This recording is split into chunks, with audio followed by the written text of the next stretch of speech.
I am Santosh Jadhav.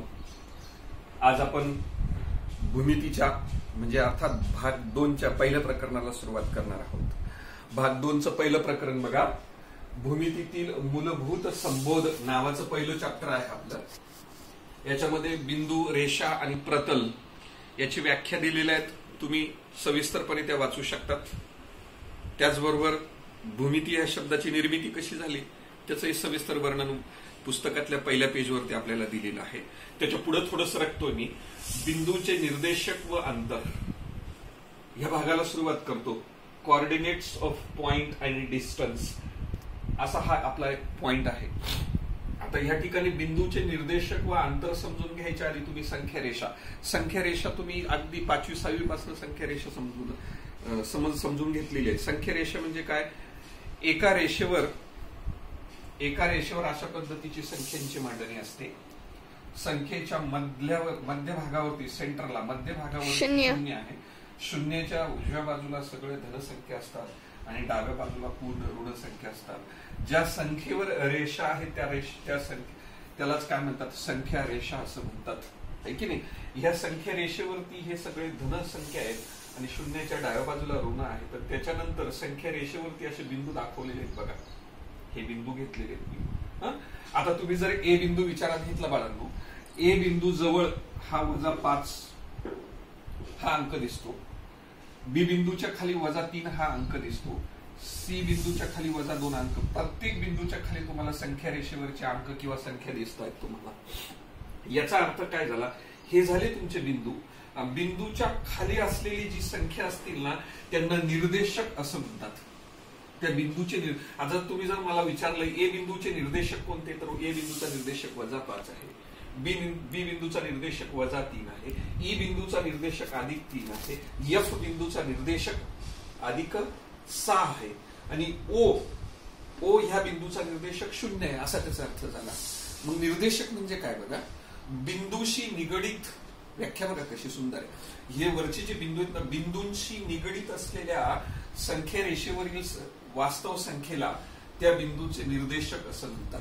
खूप सुंदर शब्द आहे, बिंदूंशी निगडीत असलेल्या वास्तव संख्येला त्या बिंदूचा निर्देशक असं म्हणतात।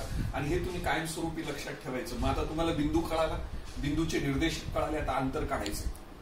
सपोज आता मी तुम्हाला सांगतो, या ठिकाणी डी आणि ई बिंदू मधलं अंतर तुम्हाला सांगितलं, तर तुम्ही डी आणि ई बिंदूतलं अंतर काढताना बघा, हे एक घर, त्याच्या पुढे दुसरं एक घर, म्हणजे डी आणि ई बिंदू मधलं दोन्हीमधलं अंतर तुमचं किती झाले, 2 घर अंतर झालेले आहेत, असा त्याचा अर्थ झाला। 2 एकक अंतर झालं। पण ते हे अंतर आपल्याला जर मोजायचं असेल तर कसं मोजतात, कसं काढतात बघा बाळांनो। इंग्रजीत अंतराला डिस्टन्स असा शब्द आहे, नाही का, म्हणून डिस्टन्सचा डी घ्यायचा आपल्याला, डिस्टन्स डी बरोबर। तुम्हाला डी आणि ह्या बिंदूतलं अंतर काढायचं म्हणून डिस्टन्स डीई असं लिहिलं चालतं, डिस्टन्स डीई बरोबर। कधी कधी लेंथ असा शब्द मी घेतला तरी चालतो, कारण ती पण अंतरच आहे ना, लेंथ डीई असा शब्द प्रयोग केला तरी सुद्धा चालेल। मग आता ह्या दोन्ही बिंदूतलं डी आणि ई बिंदूतलं अंतर जर मोजायचं असेल तर पहिल्यांदा काय करायचे बघा, त्यांचे निर्देशक बघायचे। डी बिंदूचा निर्देशक 1 आहे आणि ई बिंदूचा निर्देशक 3 आहे। लक्ष द्या आता थोडं काळजीपूर्वक। डी बिंदूचा निर्देशक 1, ई बिंदूचा निर्देशक 3। आता याच्यात मोठा कोण आहे दोन्हीमध्ये, 3 मोठा आहे। जो मोठा असतो ना त्याच्या बाजूला असं चिन्ह करायचं बघा, नाही का, 1 इज लेस दॅन 3 किंवा 3 इज ग्रेटर दॅन 1 असा त्याचा अर्थ झाला। जो मोठा आहे त्याचा, जो मोठा असतो ना त्या अंकाला आधी लिहायचं, पहिल्यांदा मोठ्या अंकाला आधी घ्यायचं, नंतर वजा चिन्ह टाकायचं, पुढे घ्या, वजा चिन्ह टाकायचं, नंतर लहान अंक घ्यायचा, लहान निर्देशक घ्यायचा, बरोबर। आता 3तनं 1 गेल्यानंतर खाली किती उरतात, 2।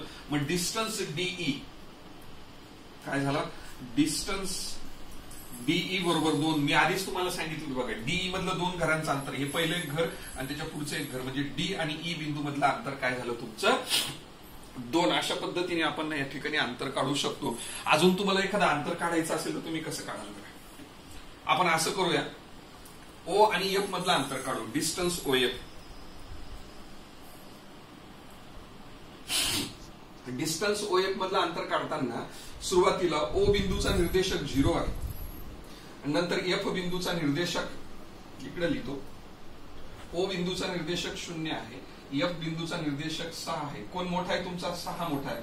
म्हणून आपण काय करणार? 6 मोठा निर्देशक आधी घ्यायचा, वजा लहान निर्देशक नंतर लिहायचा आणि यांची वजाबाकी करायची.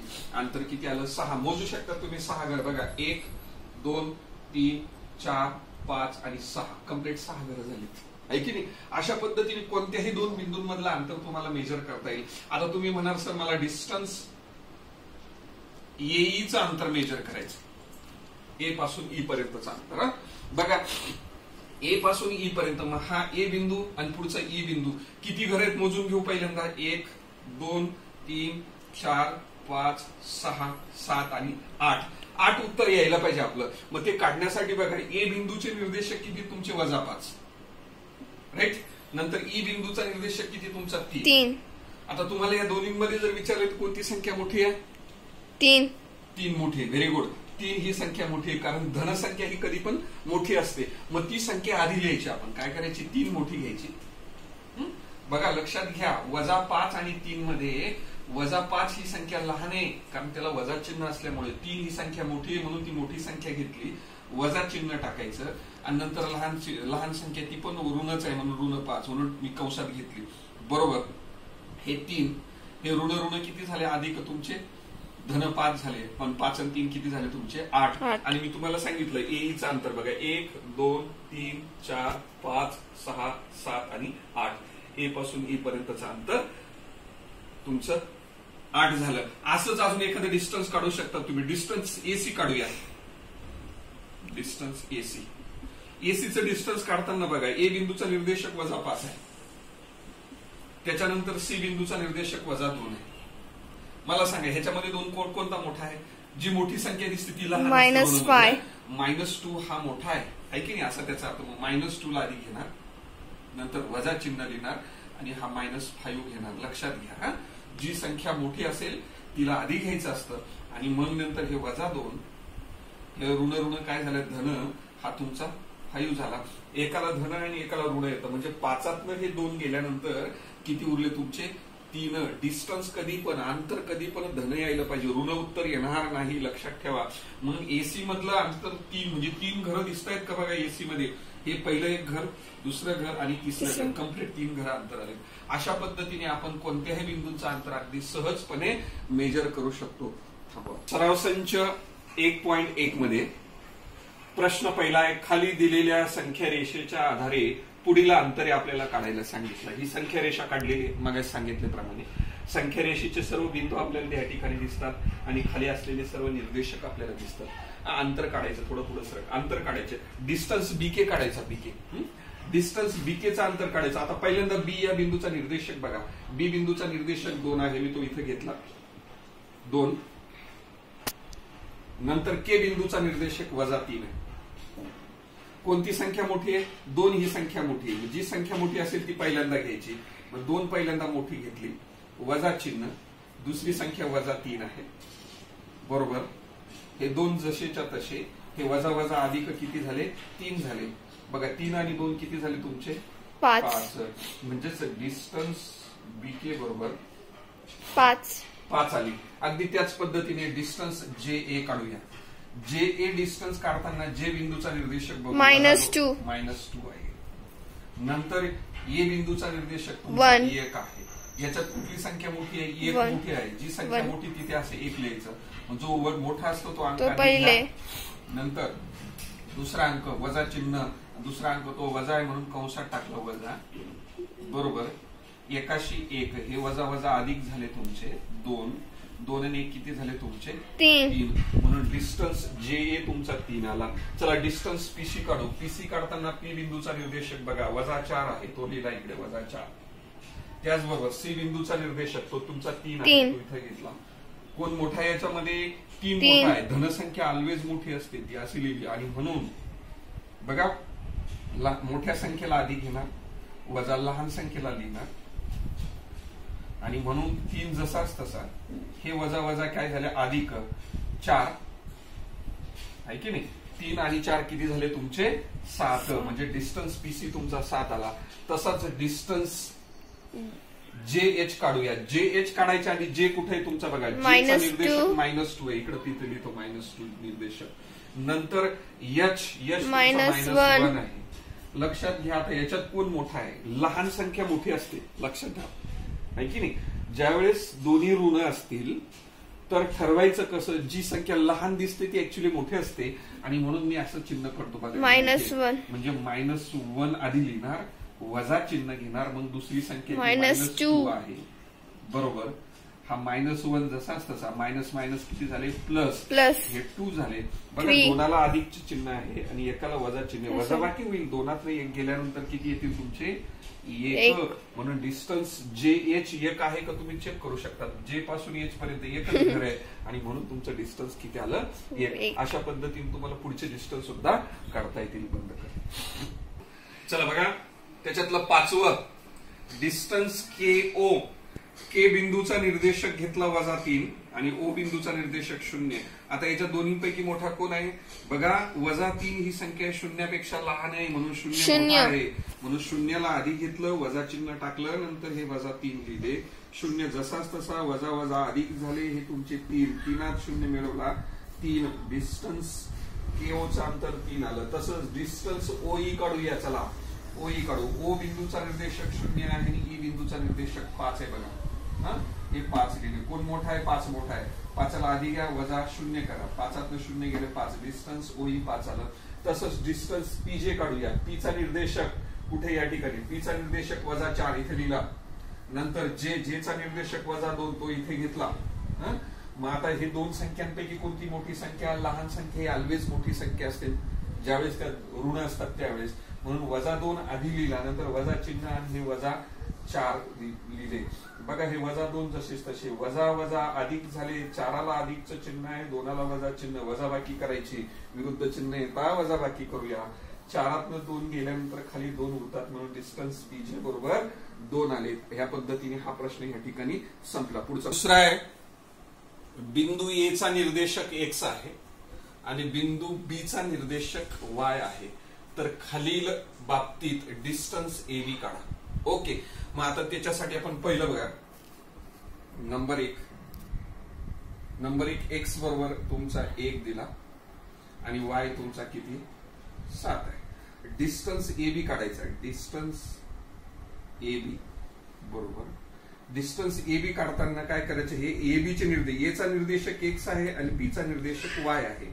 मग आता याच्या दोघांपैकी मोठा कोण आहे की नाही? जो मोठा असेल तो आधी घ्यायचा. 7 वजा हा तुमचा 1, आणि म्हणून 7तनं 1 गेल्यानंतर किती आला, 6. म्हणून डिस्टन्स AB किती आला तुमचा, 6. पहिलं उत्तर. तसंच दुसरं काढू द्या. डिस्टन्स AB, पुन्हा डिस्टन्स AB म्हणायच्या आधी X घेऊया. X तुमचा 6 आहे आणि Y तुमचा -2 आहे की नाही? आणि म्हणून डिस्टन्स AB बरोबर X निर्देशक वजा Y चा निर्देशक. X चा निर्देशक 6 आहे, वजा Y चा निर्देशक तुमचा किती, -2 आहे, बरोबर. हे 6 जसेच तसे, वजा वजा किती झाले, अधिक 2, 6 2 किती झाले, 8. डिस्टन्स AB बरोबर 8. अशा परिस्थितीत डिस्टन्स AB 8 आपण काढू शकतो. तसंच तिसरं काढूया. तिसरं काढताना X बरोबर -3 आहे आणि Y बरोबर किती आहे तुमचे, 7. तुम्हाला डिस्टन्स AB काढायचं. बघा, याच्यात मोठा कोण आहे, Y ची किंमत अधिक आहे, मग तो आधी घ्यावा लागेल, मग नंतर X घ्यावा लागेल, म्हणून Y वजा X करूया आपण, आहे की नाही? जो मोठा असतो तो पहिल्यांदा घ्यायचा, मग वजा लहान घ्यायचा. Y ची किंमत 7, हे वजा चिन्ह, X तुमचा -3 आहे म्हणून ते -3 घेतले, बरोबर. हा 7 जसाच तसा, दोन्ही ठिकाणी वजा आहे, वजा वजा अधिक झाले, अधिक तुमचे 3, 7 आणि 3 किती झाले, 10. म्हणून डिस्टन्स AB तुमचा किती आला, 10. डिस्टन्स AB काढून झाल्यानंतर आता पुढचं चौथ्या क्रमांकाचं बघा, X -4, Y -5, म्हणून डिस्टन्स AB दोघात मोठा कोण आहे, हे -4 आणि -5, दोन्हींना वजा चिन्ह आहे. याचा अर्थ जी संख्या लहान असते लहान आहे ती मोठी आहे. आणि म्हणून आधी एक्स म्हणायचं, नंतर काय म्हणायचं, वाय म्हणायचं. एक्सची किंमत -4, नंतर हे वजा चिन्ह, वायची किंमत तुमची -5. बरोबर. हे -4 जशीच तशी, वजा वजा अधिक किती झाले 5, आणि 5तलं 4 गेल्यानंतर खाली किती उरतो 1. म्हणून डिस्टन्स AB बरोबर किती आला 1. अशा पद्धतीने हे झालं. अजून याच्यात दोन उदाहरणं आहेत, ती घेऊया. ओके, 5वा आकडा दिलेला आहे एक्स बरोबर -3 आणि वाय बरोबर -6. हे एक्स आणि वाय, ए आणि बी बिंदूचे निर्देशक आहे, ते आपण आधीच सांगितलेले आहे तुम्हाला. डिस्टन्स AB काढायचा असेल, डिस्टन्स AB काढत असताना जी निर्देशक आहेत, निर्देशकांच्या किमती तुम्हाला दिलेल्या आहेत. या ठिकाणी -3 आहे आणि -6 आहे. कोणती संख्या मोठी असेल? डेफिनेटली -3 ही मोठी आहे -6 पेक्षा. संख्या ऋण जर असतील तर लहान संख्या ही नेहमीच मोठी असते, म्हणून -3 मोठी आहे. म्हणून मी इथं लिहिलं एक्स वजा नंतर वाय. एक्सची किंमत -3, हे वजा चिन्ह, आणि वायची किंमत तुमची -6. बघा, हे -3 जशीच तशी, हे वजा वजा अधिक 6, 6 मधून 3 काढावे लागतील, वजाबाकी होईल, कारण एकाला अधिकचं चिन्ह आणि एकाला वजा चिन्ह आहे, आणि म्हणून ती वजाबाकी तुमची 3 आली. म्हणून डिस्टन्स AB बरोबर 3 आला. चौथं बघा, शेवटच्या क्रमांकाचं. एक्स बरोबर 4 आहे, वाय बरोबर -8 आहे. डेफिनेटली हा धन आहे आणि हा ऋण आहे, हा मोठाच असला पाहिजे. म्हणून डिस्टन्स AB चे निर्देशक एचा निर्देशक एक्स आणि वायचा बीचा निर्देशक वाय, म्हणून दोन्हीची वजाबाकी. एक्स म्हणजे तुमचा 4 आहे, हे वजा चिन्ह.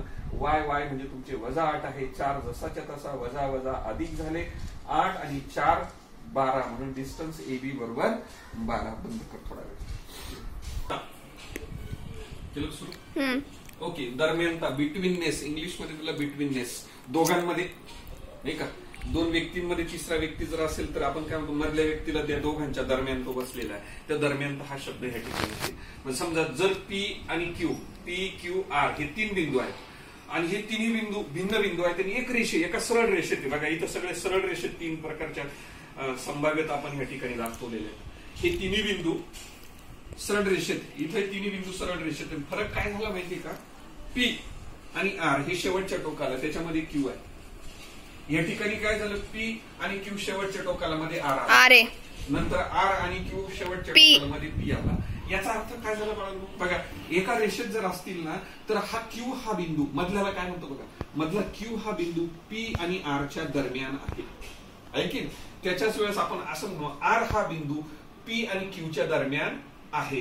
त्याच वेळेस आपण असं म्हणू शकतो, P हा बिंदू R आणि Q च्या दरम्यान आहे. मधल्याला दरम्यान म्हणा, दोघांच्या दरम्यान असं म्हणतो आपण. आणि म्हणून हेच लिहिताना आपण कसं लिहितो बघा, P dash Q dash R. याचा अर्थ Q हा P आणि R च्या दरम्यान वाचताना असं म्हणायचं. P dash Q dash R म्हणजे काय, Q P आणि R च्या दरम्यान आहे. हे लिहिताना असं लिहिणार, P dash R dash Q. R हा P आणि Q च्या दरम्यान आहे.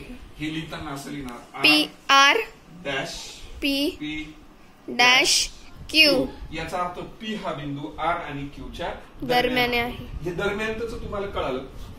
अजून तुम्ही असं सांगू शकता, बघा बाळांनो, आता डिस्टन्स PR चं अंतर आपण खाली लिहितो. आता खूप महत्वाचं, डिस्टन्स PR एका सरळ रेषेत असल्यामुळे P पासून तर R पर्यंतचं अंतर म्हणजेच काय, बरोबर, डिस्टन्स तुमचा PQ. याचा अर्थ काय झाला, डिस्टन्स PQ अधिक डिस्टन्स काय लिहू शकतात, QR है की नाही. डिस्टन्स P पासून R पर्यंतचं जे अंतर आहे ते अंतर म्हणजे हे अंतर अधिक हे अंतर, म्हणून डिस्टन्स PQ अधिक डिस्टन्स QR. आपण अशी कंडिशन आपण याच्यावरून लिहू शकतो, अशी अट आपली या ठिकाणी तयार होऊ शकते, आहे की नाही. तसंच आता इकडे सुद्धा काय लिहिता येईल, डिस्टन्स PQ असं म्हणावं लागेल शेवटच्या टोकन. डिस्टन्स PQ बरोबर डिस्टन्स PR अधिक डिस्टन्स काय म्हणू, RQ. ही तिसरी अट तयार, दुसरी अट तयार झाली. तिसऱ्याकडे जाऊया आपण. डिस्टन्स RQ म्हणू शकतो आपण. डिस्टन्स RQ बरोबर आहे की नाही, R पासून Q पर्यंतचं अंतर म्हणजे डिस्टन्स RP अधिक डिस्टन्स काय म्हणू शकतो, PQ. अशा पद्धतीने आपण असं लिहू शकतो. दोन्ही अंतरांची बेरीज केली तर मोठं अंतर दिसतं आपल्याला. हे आणि हे अंतर जर केलं तर दोन्ही अंतर पी आर, ते असं म्हणू शकतो की तिन्ही बिंदू एका रेषेत आहेत. ही जर कंडिशन, ही जर 8 आपली जुळून आली तर आपण असं म्हणू शकतो की तिन्ही बिंदू एका रेषेत आहे आणि क्यू हा बिंदू पी आणि आर च्या दरम्यान आहे. बघा, डिस्टन्स पीक्यू म्हटल्यानंतर आर हा बिंदू दोन्हीच्या दरम्यान आहे, म्हणजेच पी आर आणि आर क्यू चा अंतर दोन्हीची बेरीज केली तर पी क्यू इतकी आली पाहिजे. त्याच पद्धतीने पी बिंदू हा आर आणि क्यू च्या दरम्यान असेल तर डिस्टन्स आर क्यू बरोबर डिस्टन्स आर पी इथपर्यंत आहे की नाही, प्लस डिस्टन्स पी क्यू आपल्याला अशा पद्धतीने लिहिता येतं. बंद. ओके, यावर आधारित असलेली उदाहरणं आपण उद्याच्या व्हिडिओमध्ये घेणार आहेत. तुम्हाला जर व्हिडिओ आवडला असेल तर लाईक करा आणि चॅनलला सबस्क्राईब करायला विसरू नका. धन्यवाद.